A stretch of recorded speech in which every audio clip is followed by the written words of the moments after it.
I have some very sad news for all of you, and I think very sad news for all Australians. A giant of our movement, a great leader of our nation, Edward Gough Whitlam, has left us. I rang and offered my condolences to Gough's son, Nicholas, this morning. He told me that the great man had passed in peace and comfort.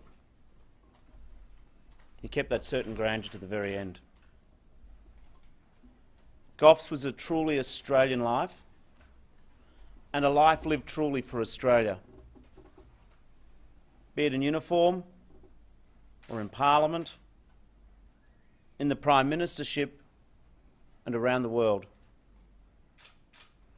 Gough did not just want to serve our nation, he wanted to transform it utterly and permanently, and he most certainly did. I believe, like no other Prime Minister before or since, Gough Whitlam redefined our country. And in doing so, he changed the lives of a generation and generations to come. He reimagined Australia, our home, as a prosperous, modern, multicultural nation where opportunity belonged to everyone. The Whitlam government should not be measured in years, but in achievements. Our country is different because of him. By any test, our country is better because of him. Gough Whitlam spent his political life reaching for higher ground, on encouraging Australia to reach for higher ground.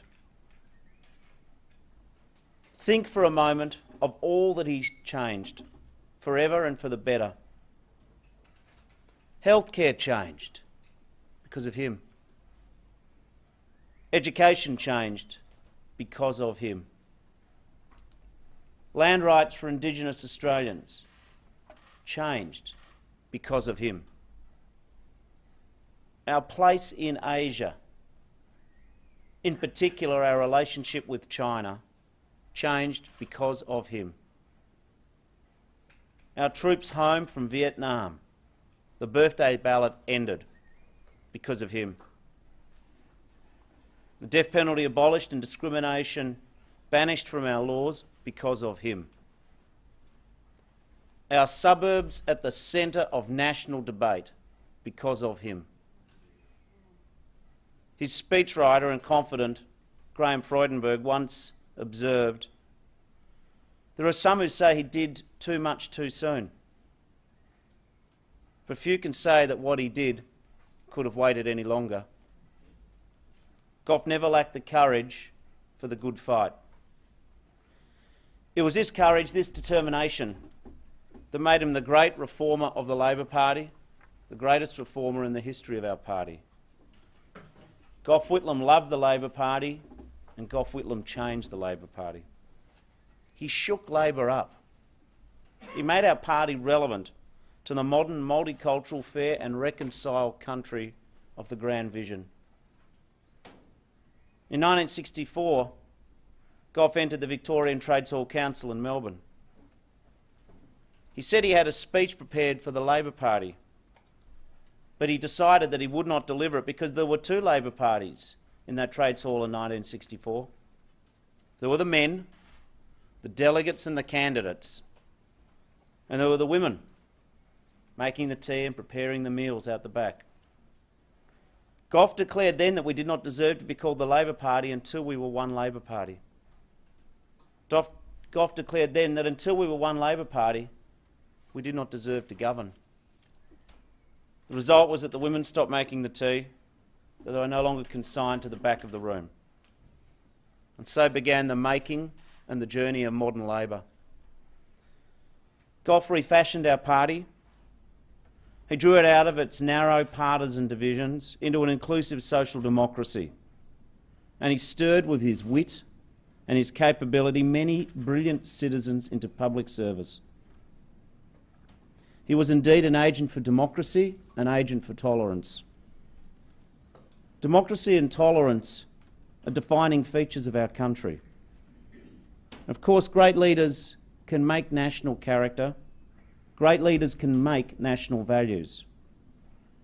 These are very important qualities, and their strength depend at every turn upon the capacity of great leaders. He was sacked, unprecedented in Australian history. But of all leaders, therefore, none had arguably more cause to carry an anvil of hatred, but he did not. In defending tolerance and defending democracy, Whitlam defined his character and his values and our nation's. There will be more to say about the loss of this great man. I know that so many of you will have personal stories and memories of inspiration to share. And in remembering Gough, we remember his wife Margaret, a great Australian in her own right, and of course their life together, a great Australian love story. I know the thoughts of all here in the Labor Party, and the tens of thousands of Labor Party members and the millions of Australians who support Labor, and indeed many Australians who do not, but respect the contribution of Edward Gough Whitlam, that all of those thoughts are with the family of Gough Whitlam today. The line of public service did not begin with Gough and his family, and it has not ended with him. There will be more tears shed today, I believe, for Gough Whitlam than perhaps any other leader in Australian history. And his beloved men and women of Australia will long remember where they were this day. It's time, Gough told us. Because of him, because of his life and legacy, it's always time. It's always time for a more generous and inclusive Australia. It's always time to help our fellow Australians rise higher than their current circumstance. It's always time for courage and leadership to create and seize opportunity. It's always time. Gough's light shines before him, and the memory of his great works will live long in the heart of our nation. I would like to move a statement of condolence. Senator Faulkner will second it, and then perhaps after that, with the agreement of the chair of the caucus, we'll have a minute's silence. I move the caucus notes with sadness the passing of Australia's 21st Prime Minister, the Honourable Edward Gough Whitlam, ACQC, and sends its sympathies to Gough's loving family, including his children, Anthony, Nicholas, Stephen and Catherine, their partners and their grandchildren.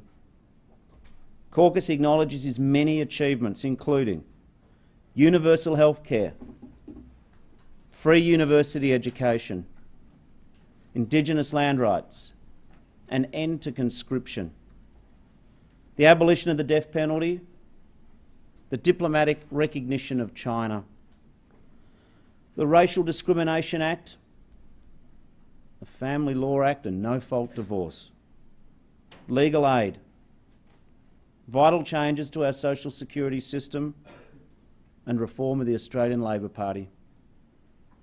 Caucus recognises that Australia has changed permanently and for the better by the successes of the Whitlam government.